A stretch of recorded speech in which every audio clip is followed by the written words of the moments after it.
오늘 말씀 사도행전 16장입니다. 31절 말씀 우리 다 같이 한 목소리로 읽겠습니다. 시작. 사도행전 16장 31절입니다. 시작. 이르되 주 예수를 믿으라. 그리하면 너와 내 집이 구원을 받으리라. 아멘. 오늘은 특별히 선교 예배에 맞는 복음 증거에 대한 말씀을 가지고 은혜를 나누려고 합니다. 마음을 열어주시고 하나님께서 말씀 가운데 내 삶에 충분하게 역사하실 수 있도록 하나님의 말씀으로 들어주시길 바랍니다. 네.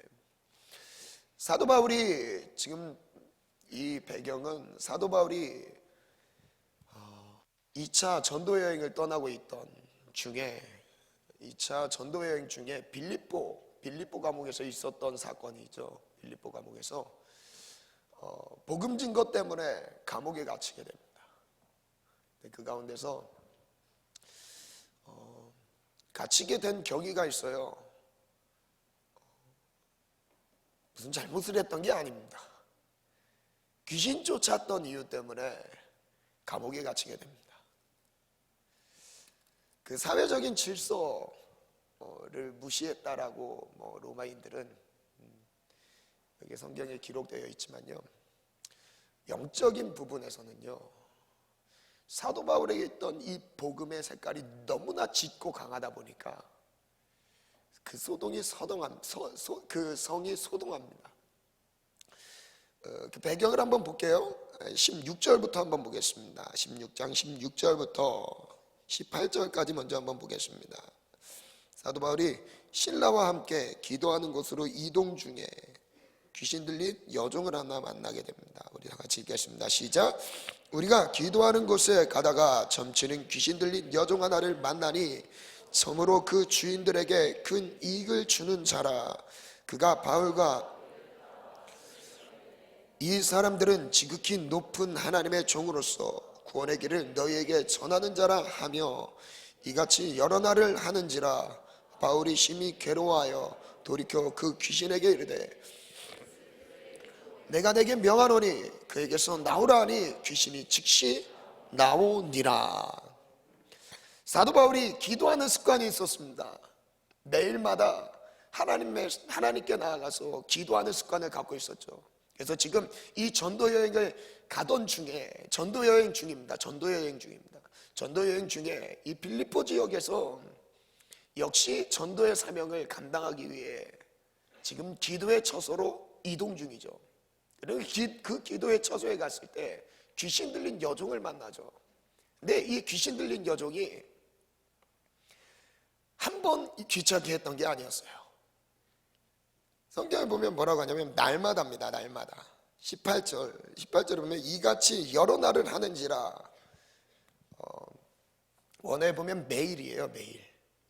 날마다 사도 바울이 기도하는 곳에 가서 귀신 들린 여종이 귀찮게 했던 거예요. 그리고 기도를 방해했습니다. 기도하는 그 길을 가로막았습니다. 그러면서 했던 말이 지극히 높은 하나님의 종으로서 구원의 길을 너희에게 전하는 자라 선포하죠. 귀신도 알고 있었나 봐요. 사도 바울이 어떤 사람이었는지 분명히 알고 있었던 것 같아요. 그러나 귀신들이 아는 거, 그건 하나님은 인정하시지 않습니다. 야고보서 2장 18절 말씀에 보면요, 말씀 한번 띄워주시겠어요? 한번 읽겠습니다. 시작. 어떤 사람은 말하기를 너는 믿음이 있고 나는 행함이 있으니 행함이 없는 내 믿음을 내게 보이라. 나는 행함으로 내 믿음을 내게 보이리라. 내 하나님은 한 분이신 줄을 믿느냐? 자라 귀신들로 믿고 떠느니라. 잠시만요. 여기 보세요. 지금 야고보서의 말씀, 야고보서의 핵심은 그겁니다. 믿음은 행함이다. 그래서 야고보 사도는 제일 먼저 죽죠. 제일 먼저 제자들 중에서 제일 먼저 죽습니다. 제일 먼저 순교해요. 즉 자기의 믿음을 행함으로 보인 거예요. 예수님의 십자가의 길을 따라가는 것을 그대로 행함으로 보였습니다.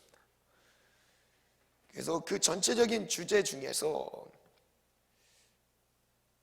행함은, 믿음은 행함과 함께 일한대요. 그래서 우리가 하나님을 알고 있는 지식만으로는 완전한 믿음이 되지 않습니다. 온전한 믿음이 되지 않아요. 여러분, 알고 있는 것은 알고 있는 것으로 가둬놓는 순간요, 스스로 속게 됩니다. 그래서 성경은 분명히 말씀하시죠. 귀신들도 하나님을 알고 떤대요. 귀신들도 하나님이 어떤 분인지 알고 떱니다. 근데 온전한 믿음은 그 다음 한번 보겠습니다. 시작. 허탄한 사람아, 행함이 없는 믿음이 헛것인 알고자 하느냐.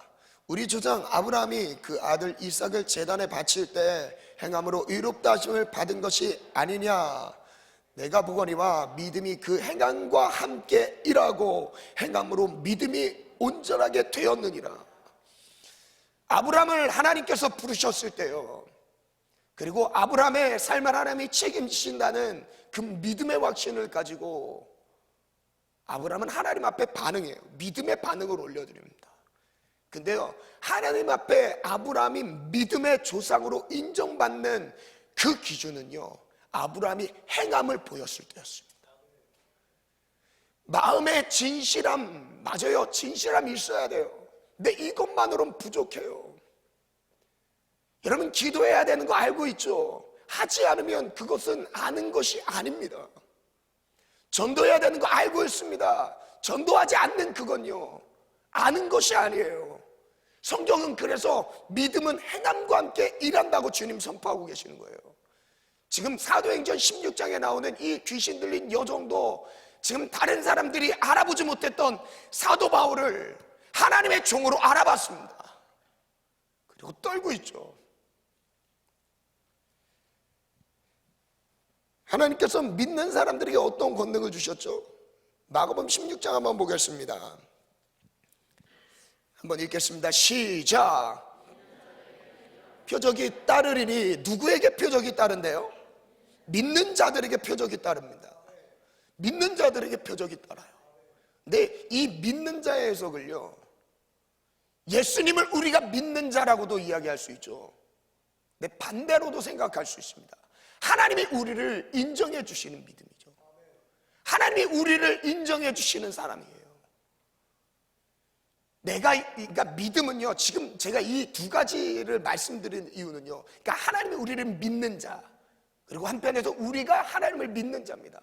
쌍방이에요, 쌍방. 믿음은 쌍방의 관계예요. 한쪽 편에서만 내가 믿습니다, 내가 인정합니다, 이게 아니죠. 내가 하나님께 고백하는 이 고백을 하나님이 듣고 계시는 거예요. 그리고 인정해 주시는 겁니다. 근데 믿음이 믿음답지 못하는 경우는요, 한쪽 방향에서만 올라가고 있어요. 근데 그 믿는 자들에게는 이런 표적이 따르니, 이어서 가겠습니다. 곧부터 시작. 귀신을 쫓아내며 새 방언을 말하며 뱀을 집어올리며 무슨 독을 마실지라도 애를 받지 아니하며 병든 사람에게 손을 얹은 즉 나으리라 하시더라. 주 예수께서 말씀을 마치신 후에 하늘로 올려지사 하나님 우편에 앉으시니라. 제자들이 나가 두루 전파할세 주께서 함께 역사하사 그 따르는 표적으로 말씀을 확실하게 증언하시니라. 그러니까 즉 표적을 주시는 이유는, 믿는 자들에게 표적을 주시는 이유는요, 말씀을 확실하게 전하기 위함입니다. 말씀을 확실하게, 복음인 복음 증거가 확실하게 전파되게 하기 위해서 이런 표적들을 주셔요.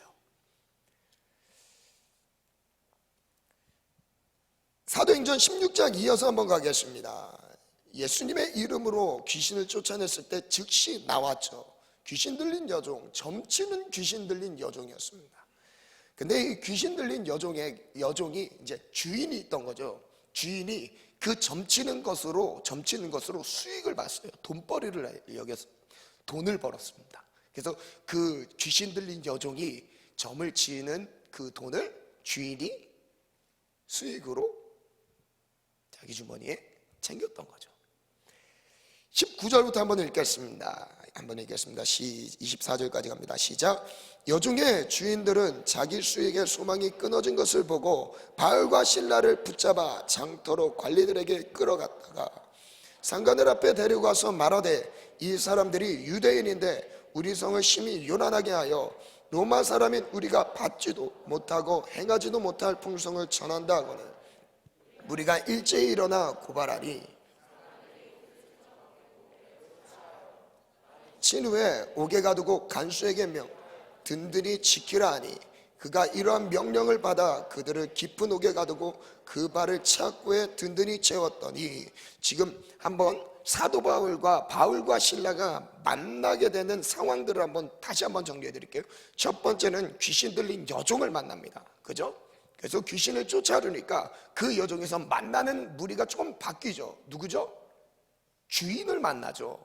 그래서 주인이 그를 고발한 겁니다. 고발해요. 그리고 고발한 다음에 이제 고발하는 상황에서 그 끝이 아니라 그 다음에 발전 단계가 뭘로 이어지냐면요, 무리들이 일제히 소리칩니다. 근데 사도 바울이랑 실라는 외톨이가 된 거예요. 그 성 안에서 모든 무리들이 사도 바울이랑 실라를 일제히 고소하면서 지금 감옥에 쳐넣으라고 이야기하고 있는 겁니다. 한번 제가 볼게요. 22절을 보면 무리가 일제히 일어나 고발하니 상관들이 옷을 찢어 벗기고 매로 치라 합니다. 그대로 간수가 그대로 하죠. 많이 친 후에 옥에 가두고 간수에게 명하죠. 든든히 지키라 하니, 여러분 이거 한번 기억해 주시기 바랍니다. 간수에게 뭐라고 말하죠? 든든히 지키라. 그래서 무리가 일제히 일어나 고발하는 그 내용을요, 좀 더 우리가 알아듣기 쉽게 한번 번역을 해보면요, 이렇게 나옵니다. 군중이 함께 그들을 공격하니. 잠잠했던 군중들이 갑자기 일어나서 이제 사도 바울과 실라를 공격하기 시작합니다. 그리고 옷을 찢어 벗기고요, 매로 때립니다. 그리고 감옥에 가둡니다. 그리고 발에 착고를 채워서 움직이지 못하도록 합니다. 그 무거운 쇳덩어리 있죠? 그거를 이제 발에 채웠던 거예요. 하나님의 사람들은 세상에 나가면요, 충돌할 수밖에 없습니다. 여러분, 잠잠할 걸 기대하시면 안 돼요. 그러니까 왜냐면요, 세상의 문화와 하나님의 말씀은요, 충돌하기 때문에 그래요. 왠지 아세요? 세상 문화는 누가? 마귀가 지배하고 있습니다. 그래서 요한복음 15장에 보면 한번 읽겠습니다. 15장 18절부터 읽겠습니다. 시작. 세상이 너희를, 예수님의 제자들입니다, 하나님의 말씀에 순종하며 그 말씀의 진리의 길을 따르는 사람들이 싫어합니다.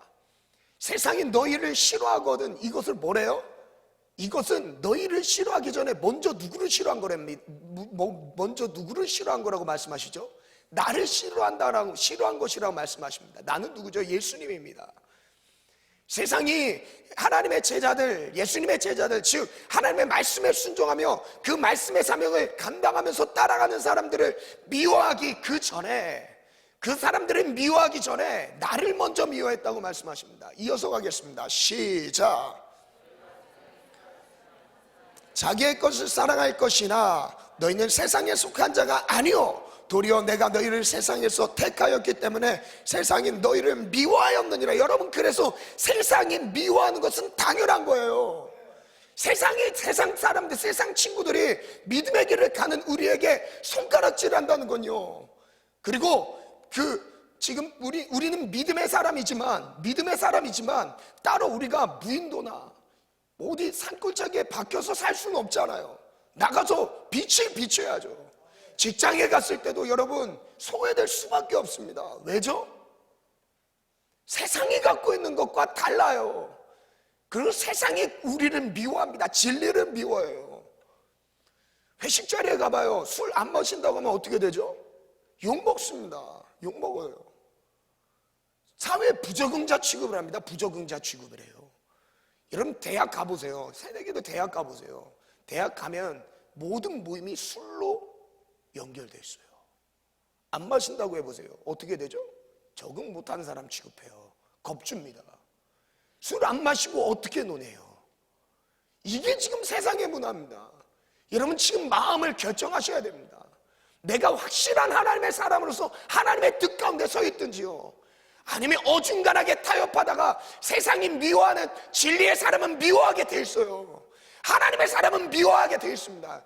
여러분 세상의 미움을 받지 않는 건요, 문제가 있는 거예요. 문제가 있는 거. 내가 세상으로부터 칭찬을 받고 있으면요, 그게 문제입니다. 그게 세상이 우리가 믿음의 행동을 하는 것 보고 욕하고 핍박하고 난리가 나야 되는 거예요. 이게 원래 진리입니다. 진리. 내가 예수님을 믿으면 주님이 세상 가운데서 그냥 순탄하게 평탄하게 길을 열어주시고 이런 게 아닙니다. 믿음의 길은 그런 게 아니에요. 십자가의 길이에요. 십자가의 길. 가면 갈수록 좁아지는 길입니다. 가면 갈수록 힘든 길이에요. 그러나 그 가운데서 내가 갈 수 없지만 성령의 힘으로, 하나님의 함께하심으로 감당하면서 따라가는 거죠. 여러분 타협하면 안 돼요. 잠시 잠깐 즐거움 때문에 사람 눈치 보느라 주님 놓치는 순간 끝입니다. 우리의 믿음은 끝이에요. 그래서 마태복음 10장에 너희가 두려워할 분을 두려워하래요. 우리가 두려워할 분은, 두려워할 대상은 세상이 아닙니다. 우리가 믿음대로 믿음의 길을 선택한 다음에 그 따르는 핍박과 어려움 때문에 세상 사람들은 눈치 보면서 두려워할 게 아니래요. 우리가 두려워야 될 분은 주님이랍니다. 하나님을 두려워하래요. 그래서 하나님을 두려워하면 세상의 눈치를 보지 않습니다. 하나님이 두렵지 않은 사람이 세상의 눈치를 봐요. 세상의 손가락질이 두려운 거죠. 세상에 적응 못할까 봐 두려워하는 겁니다. 왜? 주님이 두렵지 않으니까요. 세상이 두려워요. 그리고 요한복음엔 또 이렇게 말합니다. 많은 유대 관원들이 예수님의 살아계심을 인정했어요. 그리고 믿었습니다. 그러나 그들은 그걸 드러내지 않았어요. 왜 드러내지 않았을까요? 유대인들에게 핍박을 받아서 출교를 당할까 두려웠기 때문이에요. 그거에 대해서 뭐라고 정리하시는지 아세요? 이 사람들은 하나님의 영광보다 세상의 영광을 더 소중히 여겼던 사람들이래요. 하나님과의 관계 가운데서 나타나는 은혜 누림보다, 영광보다, 그 영광 가운데 살아가는 것보다요, 세상 사람, 이 땅에서의 삶을 더 소중히 여겼던 사람들이라고 합니다. 믿음의 사람들은 아닙니다. 여러분 확실하게 지금 도전드리겠습니다. 지금 믿음의 길을 가는 건요, 분명한 거예요. 선택하는 거예요. 그 선택을 하시기 바랍니다. 타협은 안 돼요. 믿음의 사람은 타협은 안 돼요. 여러분 믿음이 믿음되게 하시기 위해는요, 마음을 단단하게 굳건하게 결단하셔야 됩니다. 흔들리지 않도록 결단하시기 바랍니다.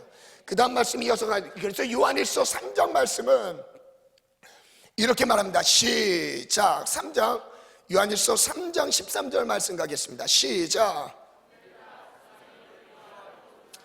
세상이 너희를 미워하거든 이상히 여기지 말래요. 디모데후서 3장에는요 사도 바울이 또 이렇게 말합니다. 시작.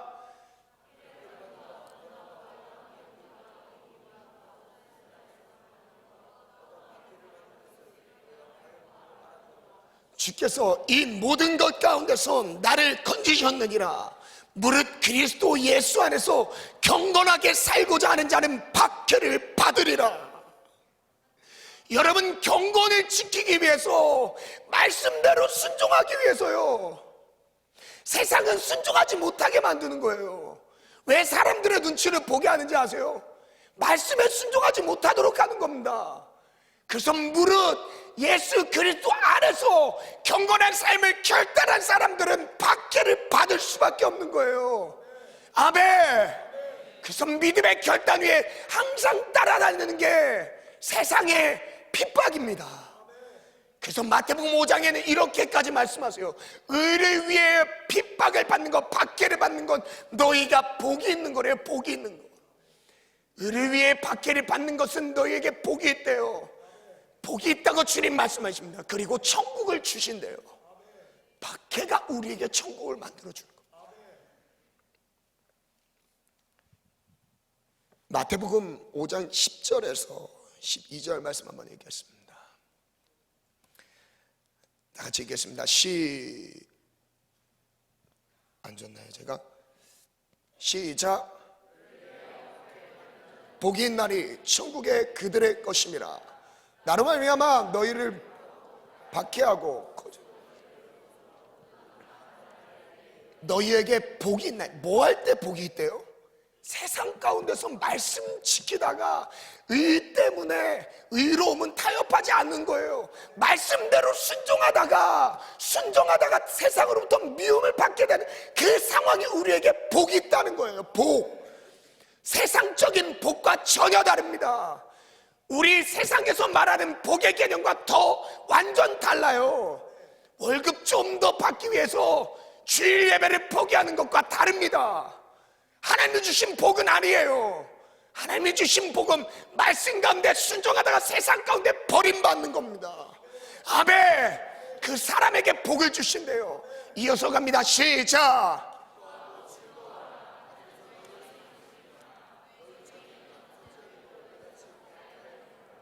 우리 전에 있었던 우리 믿음의 길을 가고 있는 우리 전의 사람들도, 선지자들도 똑같은 동일한 고난을 받았대요. 예외는 없어요. 예외는. 그래서 마태복음 10장 예수님께서 제자들을 파송하시면서 세상 가운데 보내시면서 그들에게 당부하셨던 4가지 메시지가 요약된 게 마태복음 10장입니다. 어떤 내용이 요약됐는지 한번 볼까요? 정리됐나요? 1번 갑니다. 1. 첫 번째 내용이 아무것도 의지하지 말래요. 그리고 전대와 옷 뭐 이런 거 갖고 가지 말래요. 아무것도 의지하지 말라. 두 번째 시작. 가면 미움 받는데요. 미움을 받을 거래요. 세 번째 시작. 그런데 두려워하지 말래요. 하나님만 두려워하래요. 마지막 그 다음에 마지막 도전하시는 4번째 내용이 뭔지 아세요? 바로 시작. 십자가 지고 따라가는 게 제자들의 몫입니다. 예수님을 따라가는 사람들의 몫이에요. 십자가 지고 따라가는 거. 사도 바울이 지금 복음 전하면서 귀신 쫓았습니다. 능력을 발휘했어요. 그 다음에 세상적인 가치관 안에서 따르는 복은 뭘까요? 제가 귀신을 쫓아냈네. 하나님을 인정하며 찬양하는 걸 계산하지 않았을까요? 하나님의 능력을 나타내도 가는 것이 감옥밖에 없습니다. 이 고백하지 않았을까요? 세상적인 가치관 안에서라면요. 복음 전하고 귀신까지 쫓아냈는데 옷 벗김 당하고 두드러 맞았네요. 그리고 그를 많이 친 후에 옥에 가뒀고 발에 자꾸까지 채워졌습니다. 자기 마음대로 몸을 움직일 수 없도록 세상이 가둬놨어요. 감옥에 가둬놨고 움직이지 못하도록, 자기 몸도 자유롭게 움직이지 못하도록 자꾸까지 채워놨습니다. 복음 증거 전도한 그 연장의 결과가 이거였어요. 다시 본문으로 가서요, 16장 25절 한번 읽겠습니다. 25절 읽겠습니다. 시작. 한밤중에 바울과 실라가 기도하고 하나님의 찬송함의 죄수들이 듣더라. 한밤중에 복음 전하다가 감옥에 갇혔습니다. 예수님의 이름 때문에 지금 두드러 맞았어요. 근데 그 자리에서 뭐하고 있는지 아세요? 기도합니다. 찬양해요. 무슨 기도를 했을까요? 주님 여기서 건져주세요. 이따위 기도는 안 했습니다. 확실합니다. 이따위 기도는 안 했습니다. 사도 바울은 예수님과 함께 운명했으면 했지 치사하게 자기 이 육체의 연명을 위해서 기도하진 않았습니다. 편안함을 위해 기도하진 않았을 겁니다. 그 결과는 좀 이따 설명해 드리겠습니다. 이유가 분명 성경 안에 있어요. 사도 바울이 기도했어요. 찬양합니다. 뭘 찬양했을까요? 옥에 가두신 하나님을 찬양했을까요? 어떤 기도 제목으로 하나님께 나갔을까요? 하나님 여기서 풀어주시면 더 많이 전도하겠습니다. 조건도 안 걸었을 겁니다. 어쩌면 사도 바울 안에 예수님과 함께 그 길을 가고 있다는 그 하나의 즐거움만으로도 기뻤던 거예요. 내가 스데반을 죽였을 때 예수님이 죽어 마땅한 나를 용납해 주시고 다메섹 도상에서 또 다른 예수쟁이들을 죽이기 위해, 그리스도의 복음을 전한 자들을 죽이기 위해 이동하던 중에 갑자기 찾아와서 나를 만나 주신 예수. 사울아 사울아 네가 왜 나를 핍박하느냐 했을 때 사도 바울이 그때 대답하죠. 당신이 누구십니까? 예수님을 전혀 몰랐습니다. 사도 바울의 기억 안에 예수님은 하나님을 모독하는, 신성 모독하는 자로 알고 있었어요. 그래서 예수님을 전하는 자를 앞장서서 죽이는 것이 하나님께 충성이라고 오해하고 있었습니다. 사도 바울은 하나님께 충성하고자 그 열심이 있었어요. 예수를 전하는 자들을 죽이고자 하는 열심이요. 신성 모독자들이니까. 사도 바울은 바리새인 중에 바리새인들이었어요. 율법에 흠이 없던 사람이었습니다. 근데 그 자리가, 예수님을 핍박하는 자리가 하나님을 핍박하는 자리인지는 몰랐어요. 과연 어떤 기도를 했을까요? 여러분 같으면 복음 전하다 옥에 갇혔습니다. 어떤 기도를 할까요? 그리고 어떤 찬송을 했을까요? 여러분 같으면 어떤 찬송을 드렸을까요? 환난을 만났을 때 드리는 기도를 보면 그 답은 나오겠죠. 예수를 믿는 것 때문에 어려움을 당했을 때 나오는 고백을 보면 믿음의 강도가 보입니다. 그 다음 26절 읽겠습니다. 시작.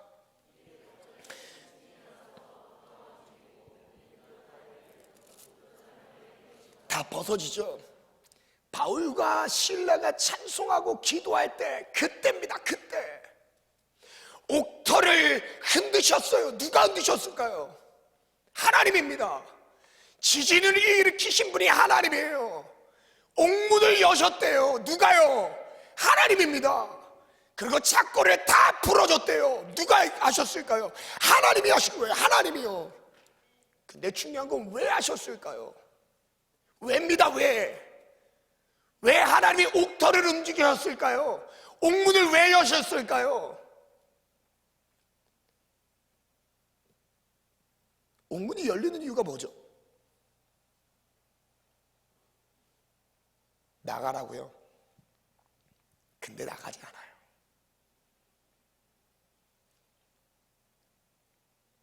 만약 사도 바울의 그 기도 가운데 하나님 저를 여기서 풀어 보내주세요라는 기도가 있었다면요, 옥문이 열렸을 때 어떻게 했을까요? 나갔겠죠. 사도 바울의 기도 제목은 그게 아니었습니다. 결과를 보면 알 수 있어요.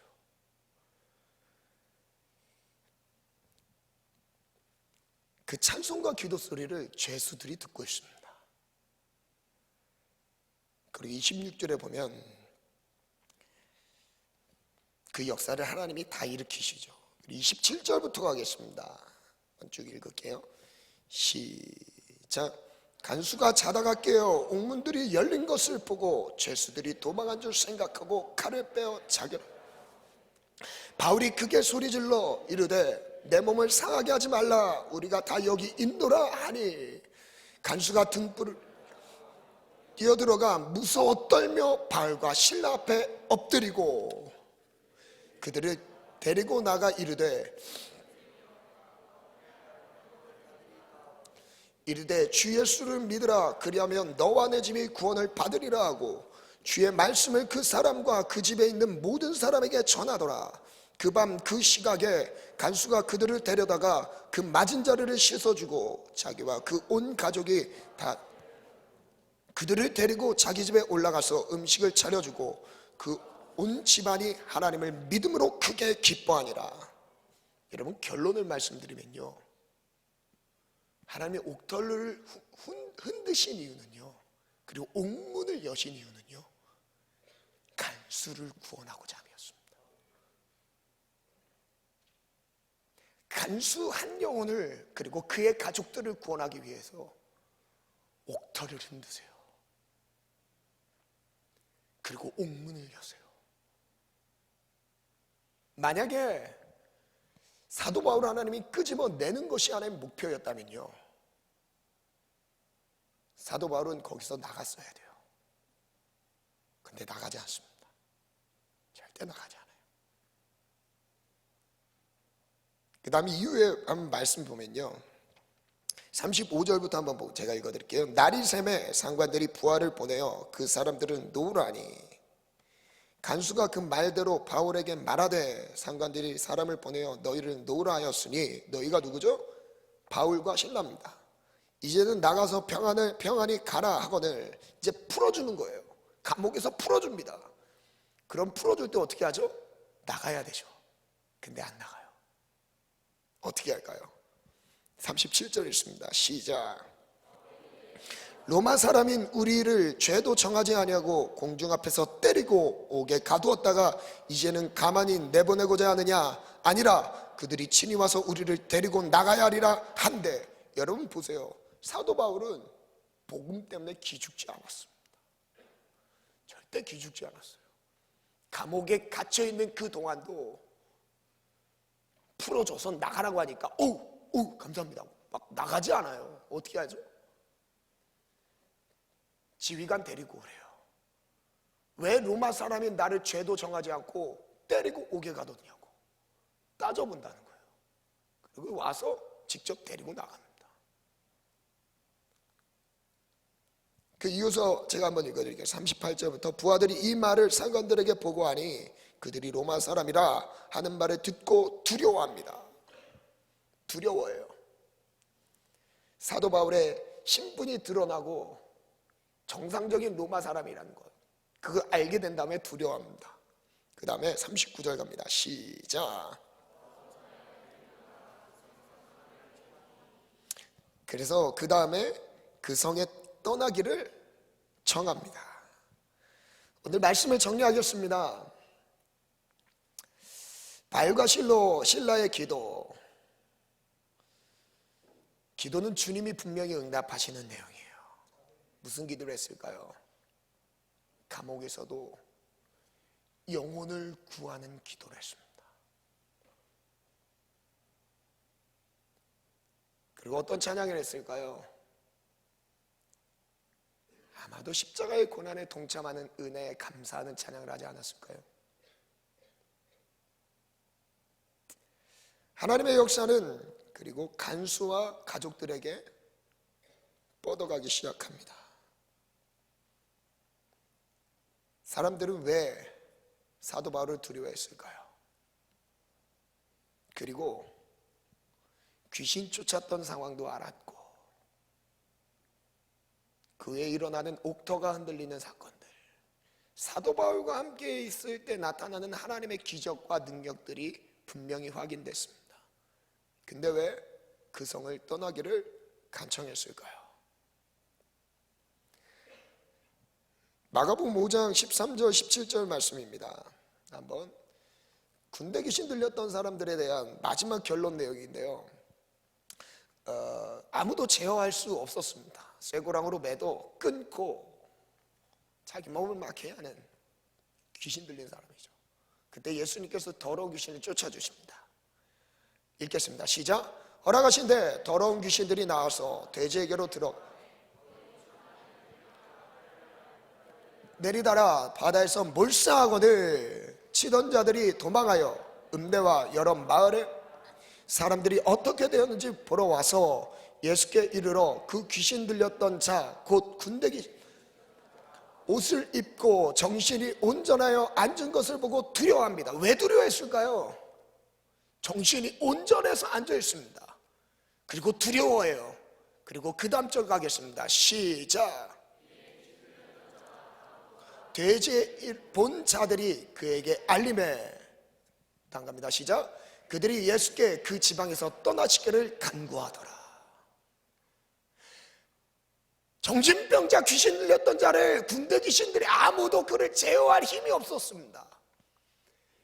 근데 그 귀신 들린 자를 예수님이 군대 귀신을 쫓아내주니까요, 그것을 보면서 신기해요.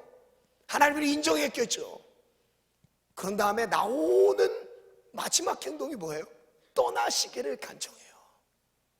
떠나주세요. 이 지역에서 제발 떠나주세요. 왜 그랬을까요? 혹여나 그 생각을 해봤습니다. 돼지떼들의 주인은 어땠을까? 돼지 몇 마리였죠? 그 수많은 돼지떼들, 주인은 어땠을까요? 혹시라도 자기에게 예수 믿는 것 때문에, 예수님이 함께 있는 것 때문에 세상적인 피해와 어려움이 있을까봐 있는 게 두려운 거예요. 예수님의 살아계심은 알고 있긴 한데, 예수님이 함께 하실 때 귀신이 떠나가고 능력들이 나타나는 것 인정할 수밖에 없도록 하나님이 보여줬습니다. 그런데 알고도 뭘 하냐면 떠나시기를 간청합니다. 사도 바울을 통해서 옥터를 흔든 걸 확인했어요. 옥문이 열리는 것도 확인했습니다. 모든 죄수들의 착고가 풀리는 것도 확인했습니다. 누가 함께 있을 때? 사도 바울이 있을 때. 사도 바울을 통해서 하나님이 역사하신 걸 보여준 겁니다. 보여줬어요. 근데 그 보여준 걸 보고도 확인하고도 떠나기를 간청하죠. 이게 세상 사람들의 생각이에요. 세상 사람들의. 예수님과 함께 있으면 헌금해야 돼요. 예수님과 함께하면 세상과 어울리지 못합니다. 즐거움들을 포기해야 돼요. 그게 두려운 겁니다. 그게 두려운 거. 영적인 생명력이 예수님을 통해 내게 주어진다는 이 믿음과 환희가 아니라 그것 때문에 이 세상적인 것 조금이라도 피해볼까봐 두려운 겁니다. 두려운 거예요. 혹시라도 이거 내게 도전하시고 감동 주시면 어떨까 두려워 벌벌 떨죠. 우리의 모습 아닐까요? 반면에 그 가운데 은혜를 누리는 사람이 있습니다.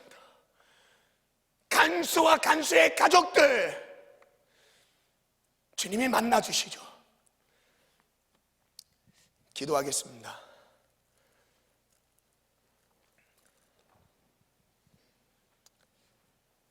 내 마음의 주를 향한 사랑이, 한 키 내려서 한번 반주해 주세요.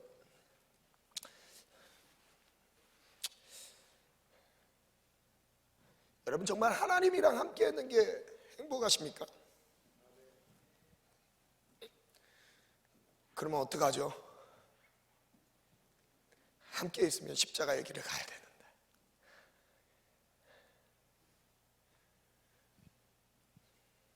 십자가의 길을 가고 계십니까? 예수님은요,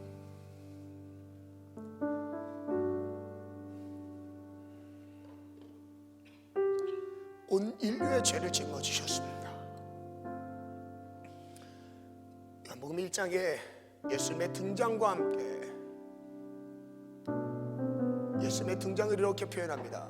보라, 세상 죄를 짊어지고 가는 하나님의 어린 양이로다. 하나님이 감동 주시길 원하십니까? 하나님 내게 말씀하시길 정말 원하십니까?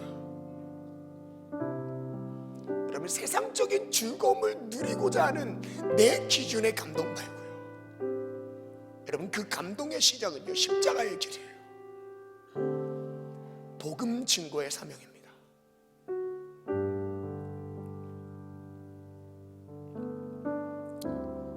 빌립보 감옥에 갇혔던 사도 바울은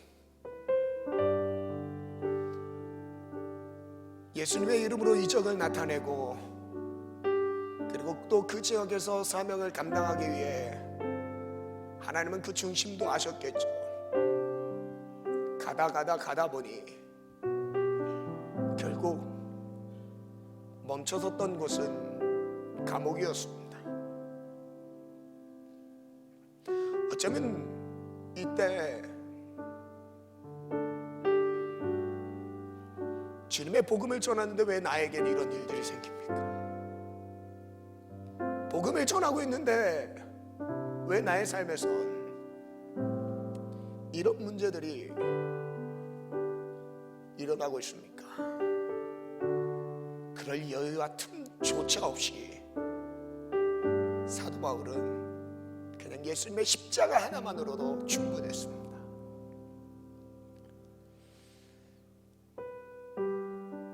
사도 바울의 정신과 신라의 정신, 그리고 중심의 마음에는 다른 게 없었어요. 그냥 오직 복음 증거입니다. 복음 증거, 이거밖에 없었습니다. 여러분, 누가 전도하는지 아세요? 전도는 운동이 아닙니다. 전도하자 전도할 것 같죠? 아닙니다. 전도는 그게 아니에요. 내 안에 예수 그리스도의 은혜가 있으면 전도해요. 내 안에 십자가의 사랑이 있으면 전도합니다. 오늘 말씀을 생각하면서 합심해서 한번 기도할 때 하나님의 살아계심을 확인했던 감옥과 관련된 수많은 사람들, 그 사람들은 바울이 그 성을 떠나기를 바랬습니다. 돼지떼가 군대 귀신이 들어가 몰사하는 것을 보고 하나님의 살아계심이 함께한다면 내 영혼 구원과 악한 영들을 정복할 수 있는 권세와 권위가 나와 함께한다는 사실을, 그것에 집중하기보다 어쩌면 세상적인 희소가치에 매여있는 우리의 모습을 보게 하는 건 아닌지 한번 돌아보기 원합니다. 이 시간 말씀을 붙잡고 기도할 때 하나님, 우리가 십자가의 복음을 따라가게 하시고 예수 그리스도에 가셨던 그 길을 우리도 따라가기 원합니다. 주님, 나를 붙들어 주시고 복음 증거의 사명을 감당하게 도와주옵소서. 주님, 마태복음 10장에 네 가지로 주님 말씀하셨듯이 아무것도 의지하지 말고, 또한 미움을 받아야 할 것이고, 그러나 두려워하지 말 것이고, 그 가운데서 십자가를 지고 예수를 따르라는 이 초청 가운데 우리 반응하기 원합니다. 이 시간 다 같이 큰 목소리로 주님 세 번 부르시면서 기도합니다.